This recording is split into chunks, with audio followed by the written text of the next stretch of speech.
Hello, आपका स्वागत है माय चैनल ऑटो इलेक्ट्रिकल में। गाइस, आज हम बात करेंगे महिंद्रा एक्सयूवी के अल्टरनेटर की। तो ये हमारे पास खुल के आया एजेंसी से महिंद्रा की। इसमें साउंड की रही है, बहुत साउंड करता है ये चलते हुए। तो आज हम इसके बैरिंग चेक करेंगे, देखेंगे, रिपेयर करेंगे।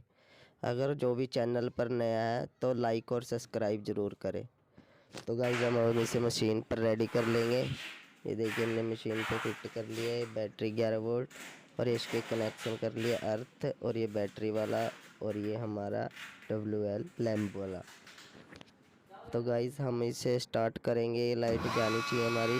ये देखिए, लाइट चली गई है, इसका मतलब अल्टरनेटर हमारा ओके है। मेन प्रॉब्लम जो है इसमें साउंड की दिक्कत है, साउंड कर रहा है ये जो इसका फ्रंट है, ये DE बैरिंग। ये देखिए, आपको साउंड आ रहा होगा इसमें। और ये देखिए, वोल्टेज पूरी निकाल रहा है 14 वोल्ट, बैटरी चार्ज हो रही है हमारी। तो देखिए, लाइट भी बंद है। तो हम थोड़ा लोड पा लेंगे इस पर। तो देखिए, लोड भी पा लिया हमने। तो देखिए, हमारा 1396 काम कर रहा है अल्टरनेटर। जो हमारी प्रॉब्लम है इसमें बैरिंग की प्रॉब्लम है। तो हम इसे खोल लेंगे। ये देखिए, इसका कवर खोल लेंगे। ये 3 लॉक होते हैं इसमें, कोई भी नट नहीं दिया गया। हम इसको लॉक को तीनों को बाहर निकाल लेंगे और कवर हमारा बाहर आ जाएगा। तो देखिए, हमारा कवर बाहर आ गया। ये इसका पार्ट नंबर है। तो उसके बाद हम ये रेगुलेटर निकाल लेंगे। इसमें 4 स्क्रू होते हैं, पेचकस स्क्रू स्टार वाला। तो अब हम इसे, इसके बाद ये इसके स्टड खोल लेंगे चारों। तो पहले हम इसे अल्टरनेटर के रेगुलेटर को बाहर निकालते हैं। ये देखिए गाइस, ये हमारा रेगुलेटर बाहर आ जाएगा। गाइस, जो भी वीडियो पर नया होगा लाइक और सब्सक्राइब जरूर करके जाना।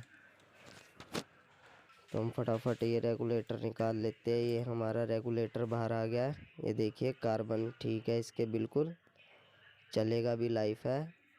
और यहाँ पर गाइस इसका पार्ट नंबर होता है, मैं वैसे बता दूँ, दिख नहीं रहा है, 701 रेगुलेटर है ये देखिए, अल्टरनेटर हमारा कितना गंदा हुआ है। अब हम ये चारों स्टड इसके ओपन कर लेंगे। ओपन करने के बाद हम रूटर को बाहर निकाल लेंगे। तो हमने सारे लूज़ करके रख लिए हैं। गाइस देखिए, कोई भी ऐसी प्रॉब्लम हो क्या अल्टरनेटर साउंड कर रहा है, तो बस उसमें कुछ करने की लोड़ नहीं।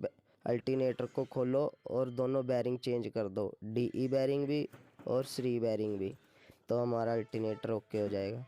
ये देखिए गाइस, हमारा ये स्टेटर बाहर आ गया है। ये देखिए कितनी डस्ट है। ये डस्ट होने के कारण इसके बैरिंग काफ़ी टाइम के बाद खुल रहे हैं, तभी इतना हो रहा है। देखिए, बैरिंग हमारा एकदम सूख गया है, साउंड कर रहा है। और हमारा ये DE बैरिंग, फ्रंट बैरिंग भी। तो ये देखिए, ये स्पेशल पुली होती है, इसका अलग पुलर होता है खोलने का। ये देखिए, ये हमने बनवाया हुआ है। आप भी यह स्पेशल टूल मंगा सकते हो इसका, या फिर किसी तरह जुगाड़ कर सकते हो। तो देखिए, हमने ये बैरिंग चेंज करने हैं। हम वीडियो को स्किप कर देंगे और आपको दिखा देंगे कि हाँ, हमारा अल्टरनेटर बिल्कुल सही काम कर रहा है। और ये इसे हम अच्छी तरह वॉश कर लेंगे। देखिए, डस्ट काफ़ी हो गया इसमें, बहुत मिट्टी लगी है। तो हम इसे अच्छी तरह धो के साफ़ कर लेंगे। तो वीडियो को स्किप करते हैं बैरिंग चेंज करके। तो ये देखिए, हमने ये दोनों बैरिंग चेंज कर दिए हैं इसके। ये इसका पार्ट नंबर, ये देखिए, हमने कंप्लीट कर दिया एकदम साफ़ करके अच्छी तरह। तो अब हम इसे मशीन के लिए रेडी करेंगे, इसका रेगुलेटर फिट करेंगे। तो देखिए गाइस, इसका रेगुलेटर है, ये वही रेगुलेटर है पुराना। ये देखिए गाइस, ये हमने रेगुलेटर को फिट कर लिया। उसके बाद हम ये इसका कवर लगा के मशीन के लिए रेडी कर लेंगे। ये देखिए गाइस, हमने सारी फिटिंग कर लिया। और देखिए गाइस, लाइट जा रही है, कोई साउंड नहीं, इसका मतलब अल्टरनेटर हमारा ओके है। वीडियो को लाइक और सब्सक्राइब करें। Thank you.